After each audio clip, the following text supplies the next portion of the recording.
Camping करने में हम सभी लोग बहुत ही इंटरेस्टेड होते हैं। पूरी रात जंगल में कैंप करने का एक्साइटमेंट और थ्रिल अलग ही होता है, लेकिन कभी कभी ऐसे थ्रिल्स जानलेवा बन जाते हैं और ये बन जाती है आपके जीवन की सबसे दुख भरी यादें।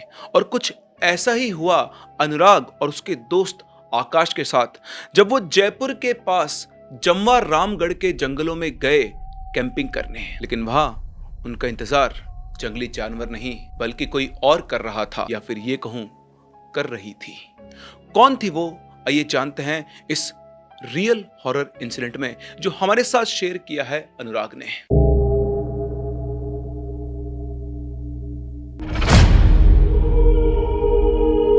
हेलो एवरीवन, कमागणी and welcome to the world of सोजागा। फिर से मैं आप लोगों के सामने एक और इंटरेस्टिंग रियल सुपरनेचुरल एक्सपीरियंस लेकर इस कहानी में आगे बढ़े उससे पहले अगर आपके ऐसे कोई रियल सुपरनेचुरल एक्सपीरियंस है या फिर कोई इंटरेस्टिंग स्टोरी है तो आप हमारे इस दिए गए फोन नंबर और इस ईमेल आईडी के ऊपर अपने एक्सपीरियंसेस को शेयर कर सकते हैं और हम हमारे साथ शेयर किए जाने वाले और हमारे चैनल पे फीचर होने वाले हर एक स्टोरी के लिए आप लोगों को देते हैं 500 रुपीज का रिवॉर्ड, जैसा हमने इस स्टोरी के लिए भी दिया है।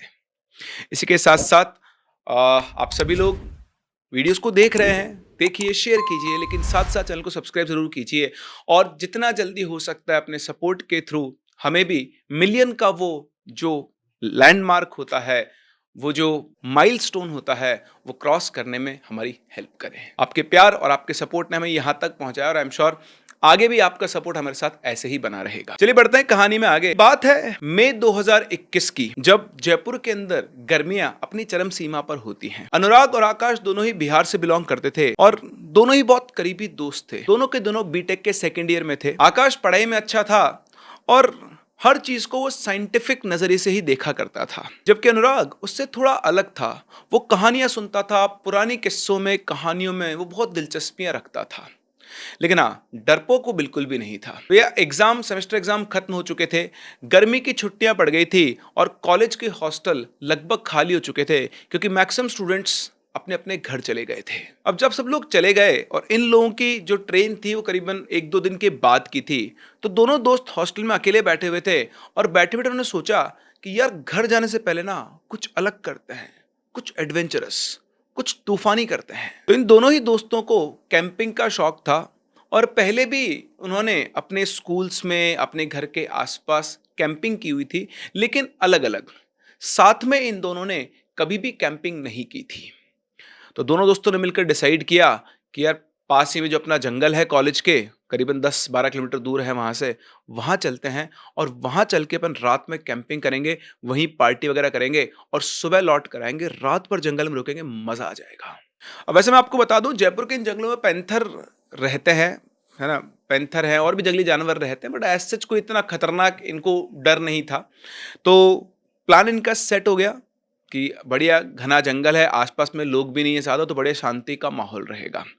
2 दिन बाद दोपहर ढलने से जस्ट पहले दोनों दोस्त एक बैग के अंदर nonveg, cold drinks, hard drinks, कुछ स्नैक्स और कैंपिंग का सामान लेकर निकल पड़े। और करीबन 25 मिनट, आधे घंटे के बाद ये दोनों दोस्त अपनी बाइक से जंगल के एंट्री पॉइंट पर पहुंच गए। जब ये वहां पहुंचे तो वहां पर एक आधा टूटा जंग लगा हुआ सा बोर्ड लिखा हुआ था, जिस पर साफ साफ लिखा हुआ था डू नॉट एंटर। लेकिन लिखे होने से क्या होता है, वहां कोई रोकने वाला तो था ही नहीं। दोनों दोस्त उस बोर्ड को पार करके जंगल के अंदर चले गए। खैर, ये समझदार थे, तो ऐसा नहीं कि जंगल के बहुत ज्यादा अंदर ये चले गए, थोड़ा बहुत ही अंदर गए और अपनी कैंपिंग के लिए अपना टेंट वगैरह जमाने लगे। तो ये मूवीज में दिखने वाला सब घना जंगल नहीं था, बस शांत सा जंगल था। थोड़े बहुत पक्षियों की आवाज आ रही थी, लेकिन हाँ, हवा यहाँ की रिलेटिवली ठंडी थी क्योंकि पेड़ ज्यादा थे। जहां बाहर का तापमान 44 डिग्री के आसपास था, ये अंदर का टेम्परेचर आप मान सकते हो कि 37-36 डिग्री के आसपास होगा। तो रिलेटिवली माहौल अंदर अच्छा था। तो दोनों ही दोस्त अब जंगल के अंदर पहुंच चुके थे। उन्होंने अपना कैंप गाड़ लिया था और अपना सामान वगैरह बाहर निकाल कर ये वहां पर बैठे हुए थे। और इन लोगों को इस चीज का एहसास भी नहीं था कि आगे जो होने वाला है वो इन दोनों की जिंदगी बदल देगा। सूरज ढला, शाम हुई और धीरे धीरे शाम काले अंधेरे में यानी रात में बदल गई। जैसे ही अंधेरा हुआ, अनुराग को भीतर से एक अलग सी बेचैनी महसूस होना शुरू हुई, लेकिन आकाश हमेशा की तरह बिल्कुल चिल और हंसते खेलते वो बातें कर रहा था, साथ ही साथ इन लोगों की बियर वगैरह भी चल रही थी। आकाश ने अनोख से बोला, यार आज की रात ना यादगार होगी, मजा आ जाएगा, सिर्फ अपन दोनों भाई हैं और ये बिल्कुल शांत जंगल है। इस तरह से दोनों दोस्त बातचीत करते रहे, अपना ड्रिंक वगैरह करते रहे और रात को करीबन 8:30-9 बजे के आसपास उन्होंने अपनी ड्रिंक वगैरह खत्म करके बोला कि यार खाना वाना खाते हैं अब। तो साथ में जो लोग नॉनवेज लाए थे वो नॉनवेज उन्होंने बाहर निकाला। उसकी खुशबू उनके टेंट से निकलकर बाहर हवा में घुल रही थी। पता नहीं लोगों को ये समझ में क्यों नहीं आता है कि जब आप किसी जंगल में जा रहे हो और साथ में आप नॉनवेज भी लेकर जा रहे हो तो आपको अपनी सेफ्टी के लिए भी ध्यान रखना चाहिए, क्योंकि मैं यहाँ पे किसी भूत पिशाच की बात नहीं कर रहा हूँ। जंगल के अंदर मांसाहारी जानवर रहते हैं और उनकी जो सूंघने की पावर होती है ऐसी होती है कि वो 1.5-2 किलोमीटर दूर से भी मांस की खुशबू को सूंघ सकते हैं। खैर छोड़िए, उन दोनों ने डिस्पोजेबल प्लेट्स के अंदर अपना खाना निकाल लिया, चिकन वगैरह, और बस वो आप मान लो कि खाने ही वाले थे कि तभी दोनों के दोनों दोस्तों को एक साथ एक तेज असहनीय चीख सीधी हवा को चीरती उनके कानों में आई। वो आवाज किसी लड़की की थी और वो लड़की बहुत तेज चिल्ला रही थी। ऐसा लग रहा था जैसे अपनी जान बचाने की कोशिश कर रही है और जान बचाने की कोशिश करते हुए चिल्ला रही है। उस आवाज को सुनकर दोनों दोस्त ऐसे कैसे रुक गए। वो आवाज थी, मुझे बचाओ वो तांत्रिक मुझे मार देगा, मुझे बचाओ वो तांत्रिक मुझे मार देगा। ये आवाज सुनते अनुराग का तो हाथ कांपने लग गया और आकाश का चेहरा भी एक पल के लिए बिल्कुल सफेद पड़ गया। फिर उसने अपने आप को संभाला और बोला, भाई तू फालतू डर मत, कोई ना कोई मजाक कर रहा है। आसपास कोई ना कोई गांव होगा और किसी ना किसी ने हमारा ये टेंट देख लिया है और हमें डराने के लिए कोई इस तरह से आवाज निकाल रहा है। उसकी बात सुनकर अनुराग बोलता है, भाई मुझे अच्छे से याद है, आते टाइम मैंने देखा था इस जंगल के आसपास कोई गांव और कोई लोग नहीं थे। ये लोग कुछ और सोच पाते कि तभी वो आवाज फिर से गूंजी। दोनों बुरी तरह घबरा गए थे, लेकिन आकाश मतलब अनुराग को तो बुरा लग रहा था कि शायद ये किसी मतलब चुड़ैल भूत भूत किसी की आवाज है ना? लेकिन आकाश तो बोले पागल है, इससे तो कुछ होता ही नहीं है, देखते हैं कौन है क्या है। डरते डरते वो दोनों टॉर्च लेकर उस आवाज की डायरेक्शन में बढ़ चले। जैसे वो अंदर जा रहे थे जंगल और घना होता जा रहा था और जो पगडंडियां थी वो गायब हो चुकी थी, सिर्फ झाड़ियां झाड़ियां थी और उनसे वो रास्ता काटकर उस आवाज की तरफ बढ़ रहे थे। इस बार जब वो आगे बढ़े तो उन्हें फिर से वो आवाज आई, मुझे बचाओ वो मुझे मार देगा। और इस बार वो आवाज उनको रिलेटिवली और पास से आई, जिससे क्लियर होगा कि उस सोर्स के पास पहुंच रहे हैं। जैसे ये आवाज आई अनुराग घबरा कर रुक गया और बोला, भाई वापस चलते हैं। उसकी तरफ आकाश ने देखे कहा, यार वापस तो चल सकते हैं, लेकिन तो सोच अगर वाकई में कोई फंसा हुआ हो तो। उसकी बात सुनकर वो और अनुराग दोनों उस आवाज के डायरेक्शन में आगे बढ़ते रहे और थोड़ी दूर आगे जाने के बाद टॉर्च की रोशनी में उन्हें एक बहुत बड़ा पीपल का पेड़ दिखाई दिया। उन्होंने उस हमंगस पीपल के पेड़ को देखा और फिर उनकी नजर पड़ी नीचे। उस पीपल के पेड़ के नीचे की मिट्टी बाकी जगह से थोड़ी उभरी हुई थी। उन्होंने थोड़ा और पास में जाकर देखा तो वहां पर एक पुरानी कब्र थी। उस कब्र के चारों तरफ सूखी पीपल की पत्तियां बिखरी हुई थी और जितने डिस्टेंस से उन्हें आवाज आई थी थोड़ी देर पहले, उसे देखकर ये लग रहा था स्पेशली अनुराग को कि आवाज उन्हें उस कब्र से ही आई थी। उस कब्र को देखते अनुराग घबरा कर पीछे हट गया। उसकी सांसें तेज होकर बोला कि भाई ये जगह ठीक नहीं है, जल्दी चल यहां से। तो आकाश उसकी तरफ देखता है और कुछ बोलता है। अब आप देखो, आकाश जिन सब चीजों पर विश्वास नहीं करता था, साइंटिफिक सोच और प्लस शराब का नशा, डेडली कॉम्बिनेशन।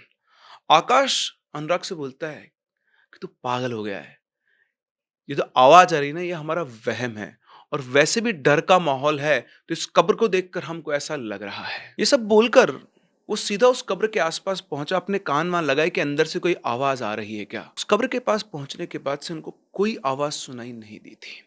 आकाश अनुराग की तरफ देखकर बोलता, देख कहाँ आ रही है आवाज, तू बेवकूफ पागल हो गया है, बेमतलब में चीजें बना रहा है। आकाश ये सब मानने को तैयार नहीं था। जंगल में पूरी तरह सन्नाटा छाया हुआ था। अनुराग ने टॉर्च इधर उधर घुमाई, लेकिन वहां पर कुछ भी नहीं था। ना कोई इंसान था, ना ही कोई जानवर था और ना ही कोई हलचल थी। आकाश ने हंसते हुए कहा, देखा भाई कुछ नहीं है, हमारा दिमाग हमसे खेल रहा है। कोई ना कोई हमें डराने के लिए आवाज निकाल रहा था और मुझे तो ऐसा लगता है कि जितनी देर में हम यहाँ पर आए ना, हमारे टेंट में से कोई सामान नहीं ले जाए, हम लोग वापस चलते हैं।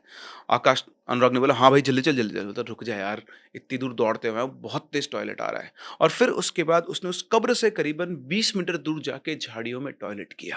अनुराग वहीं खड़े खड़े उसे देख रहा था, और तभी एक पल के लिए अनुराग को लगा कि पीपल की एक डाल धीरे धीरे नीचे झुक रही है, जैसे किसी ने उसे पकड़ा हुआ है। जैसे ने ऊपर उठ कर देखा, एकदम से सब कुछ बिल्कुल नॉर्मल था। उसे समझ में नहीं आया कि उसका वहम है या फिर वाकई में उसने पीपल की उस डाल को नीचे होते हुए देखा था। उसने फटाफट से आकाश को आवाज दी और फिर दोनों के दोनों वापस से अपने टेंट में आ गए। टेंट में आकर उन्होंने अपनी बाकी बची हुई बियर और खाना दोनों खत्म किए, लेकिन इस बार ना उन्होंने कुछ ज्यादा बातचीत की, ना ही कोई मजाक किया। खा पीकर दोनों अपने टेंट में सो गए। लेकिन अनुराग को ठीक से नींद नहीं आ रही थी। उसको बार बार फील हो रहा था कि जैसे टेंट के बाहर कोई धीरे धीरे कदमों से चल रहा है, लेकिन उसमें बाहर जाने की हिम्मत नहीं थी। आकाश अपना बिल्कुल शंट होके सो चुका था।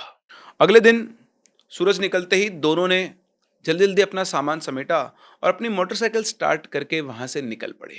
दोनों दोस्त वापस से अपने हॉस्टल में आ गए। सब कुछ नॉर्मल ही था, बट अगली रात भी जब अनुराग सोया तो उसके कानों में वो आवाज गूंज रही थी। उस आवाज ने उसे डिस्टर्ब कर दिया था, क्योंकि बहुत क्लियरली उसे पता था कि ये किसी नॉर्मल इंसान की आवाज नहीं है। खैर 2-3 दिन के बाद उसने भी सब कुछ इग्नोर कर दिया, और अब समय आ चुका था कि ये दोनों दोस्त भी अपने अपने घर लौट जाए। मतलब छुट्टियों के लिए अपने अपने घर निकल पड़ना था इनको।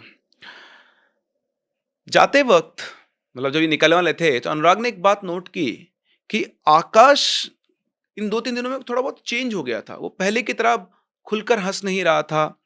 उसकी आंखों के नीचे भी हल्के हल्के डार्क सर्कल्स आना शुरू हो गए थे, और वो थोड़ा खोया खोया सा भी रहता था। तो अनुराग ने उससे पूछा, भाई सब कुछ ठीक तो है ना, कोई दिक्कत तो नहीं है?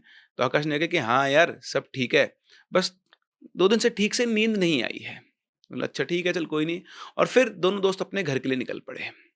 अब इसके बाद आगे जो भी कुछ हुआ, वो आकाश की माँ ने अनुराग को बताया। उन्होंने बताया कि आकाश के घर लौटने के बाद आकाश के घर में कुछ अजीब अजीब चीजें होना शुरू हुई।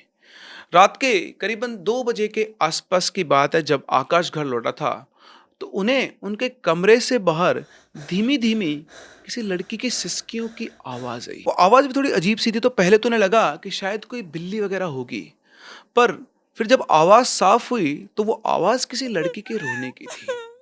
उठकर बाहर आई तो देखा बाहर तो कुछ भी नहीं है, लेकिन फिर उन्होंने फोकस किया तो उन्होंने देखा कि आकाश के कमरे से आवाज आ रही है। तो उसकी माँ को लगा कि आकाश के कमरे में कोई लड़की तो नहीं है। तो उसकी माँ दरवाजे पर पहुंची, और दरवाजा अंदर से बंद था, तो उन्होंने दरवाजे को नॉक करके आकाश को बुलाया, आकाश बाहर आ। लेकिन अंदर से जो आंसर आया वो आकाश की आवाज नहीं थी। उसकी माँ ने बहुत अच्छे से आवाज सुनी थी, वो किसी लड़की की आवाज थी जो कह रही थी वो मुझे मार देगा, मुझे बचाओ। ये आवाज सुनकर उसके माँ ने और तेज दरवाजा पीटा, बोला, आकाश दरवाजा खोल। थोड़ी देर के बाद दरवाजा खुला। उनकी आंखों के सामने आकाश खड़ा था, और उसकी आंखें बंद थी। वो नींदों में उठकर बोलता, क्या है माँ, क्यों परेशान कर रही हो, इतनी रात को क्यों चिल्ला रही हो? आकाश के मैंने साइड में किया, कमरे के अंदर जाकर देखा चारों तरफ, कमरे में कोई भी नहीं था। और आकाश को देखकर वैसा लग रहा था कि वो गहरी नींद से जागा है। उन्होंने चारों तरफ फिर से देखा, और बिना कुछ आकाश से बोले वो वापस अपने कमरे में चली गई। लेकिन उस रात के बाद से घर में बदलाव शुरू हो गए थे। मंदिर में रखे दीपक की लौ अपने आप बुझ जाती थी, रसोई में बर्तन अपने आप खनकने लग जाते थे, मतलब टकरा जाते थे। और आकाश के कमरे से तो रात को किसी के धीरे धीरे कदमों के चलने की आवाज आती थी, और ये सब चीजें इसकी माँ ऑब्जर्व कर रही थी। एक रात की बात है, आकाश की छोटी बहन उसी के कमरे में थी। आकाश अपने कमरे की खिड़की के सामने खड़ा हुआ था, और जब उसकी नजर अपने भैया पर पड़ी तो उसने देखा कि वो बाहर अंधेरे में कुछ देख रहा है और किसी से बात कर रहा है। उसने पूछा भी कि भैया क्या देख रहे हो, किससे बात कर रहे हो?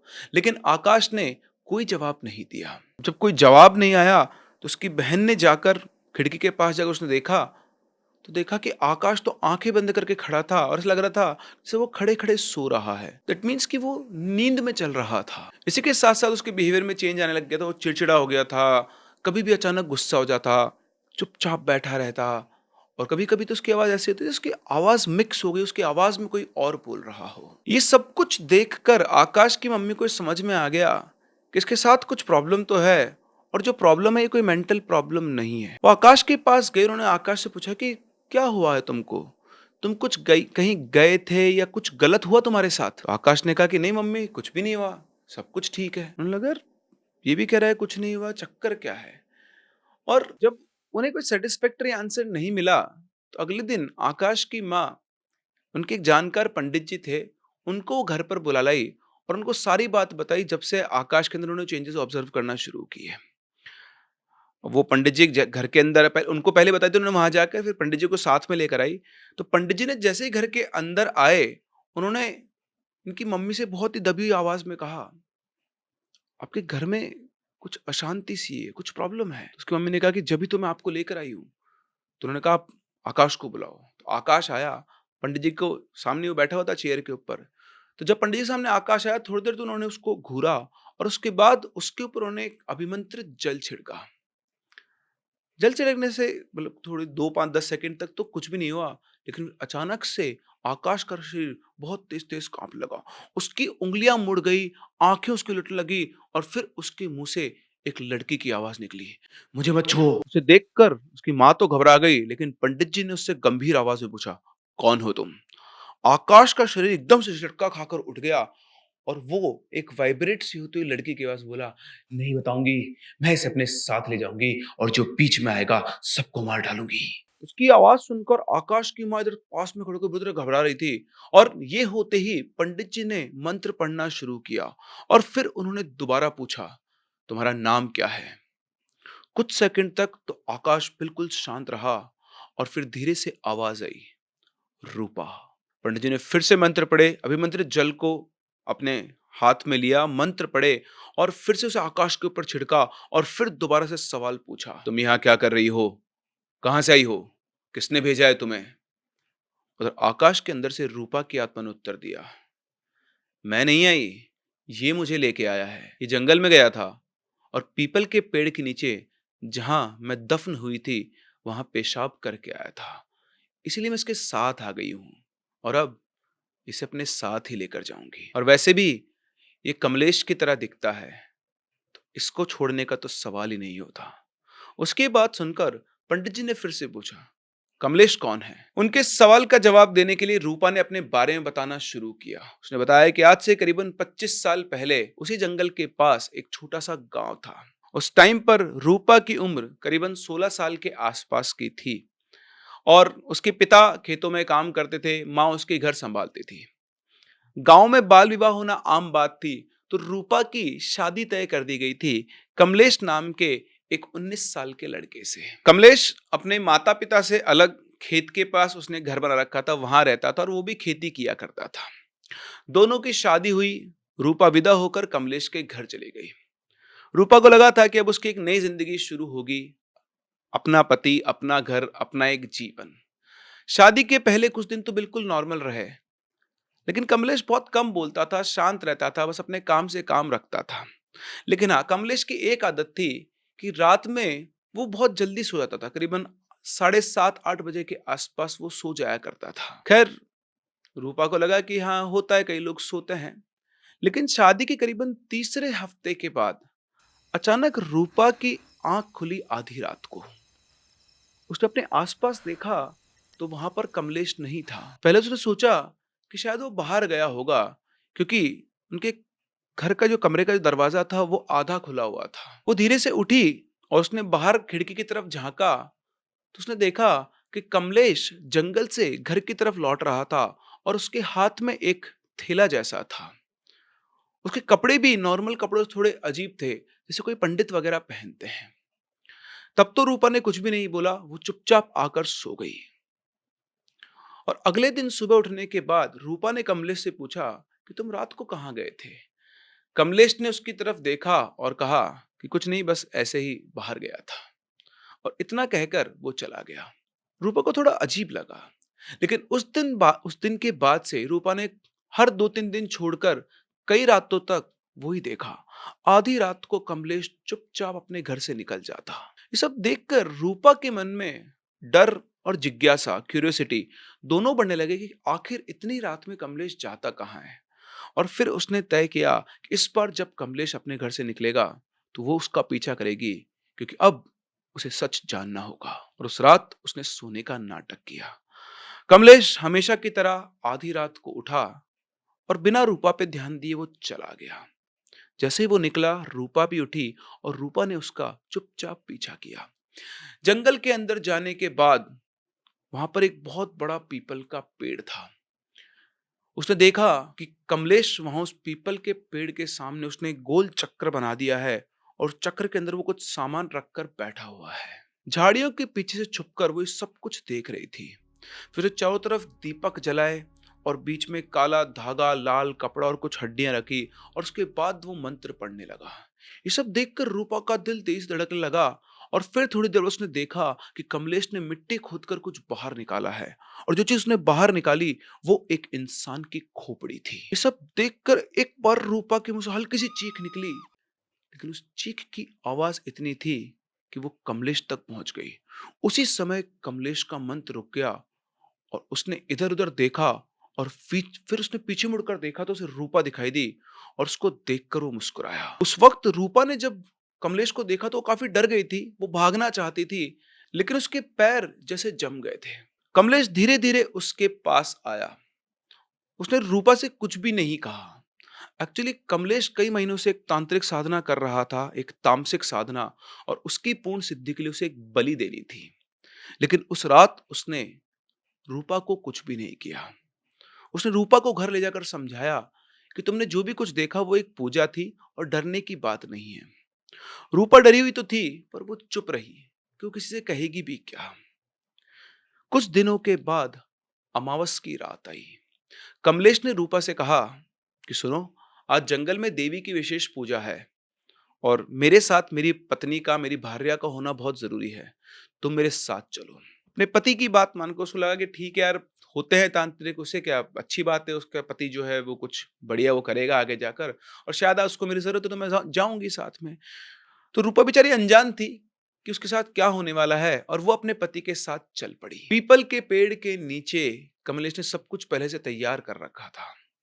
कमलेश ने रूपा को उस गोले के बीच में खड़ा किया और वो कुछ सोच पाती उससे पहले अचानक से उसने उसके हाथ पकड़ लिए। रूपा चीखने लगी, ये क्या कर रहे हो?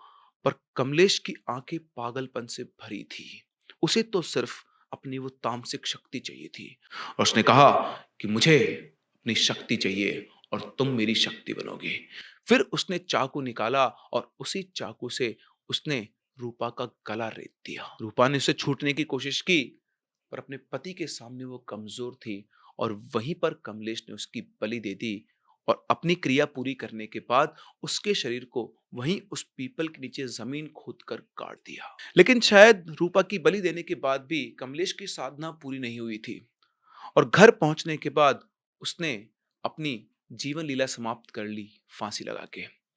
अब ये उसने खुद किया या उस तामसिक शक्ति ने जिसके लिए उसने रूपा की बलि दी, ये बात तो रूपा को भी आज तक नहीं पता। उस दिन के बाद से रूपा की आत्मा को शांति नहीं मिली और वो उसी पेड़ से बंध गई। सालों बीत गए, पीपल का पेड़ और घना हो गया, उसकी लाश, कब्र मिट्टी में दब गई, पर आत्मा वहीं उसी पेड़ से जुड़ी रही। और जब कई सालों बाद अनुराग और आकाश उस जंगल में पहुंचे, आकाश उस कब्र के पास गया। रूपा ने उसका चेहरा देखा जो कमलेश से मिलता जुलता था, और उसके बाद आकाश ने वहीं पर जो पेशाब किया उससे रूपा की आत्मा को और गुस्सा आ गया और तब से उसने आकाश को पकड़ लिया। अब ये सारी कहानी जानने के बाद पंडित जी उस टाइम तो वहां से उठ गए। उन्होंने आकाश की माँ को बाहर बुलाया और कहा कि आपके घर में विधिवत पूजा करनी पड़ेगी, वरना बड़ी मुश्किल वाली बात है। अगले दिन से घर में विधिवत पूजा शुरू कर दी गई। सुबह शाम हवन होता, गायत्री मंत्र, दुर्गा सप्तशती का पाठ, सारी चीजें चल रही थी। पंडित जी ने घर को शुद्ध किया और दरवाजों पर रक्षा सूत्र बांधे। जब तक पूजा चलती तब तक तो सब कुछ शांत रहता, पर जैसे ही रात होती आकाश के वो बिहेवियर वापस आना शुरू हो जाते।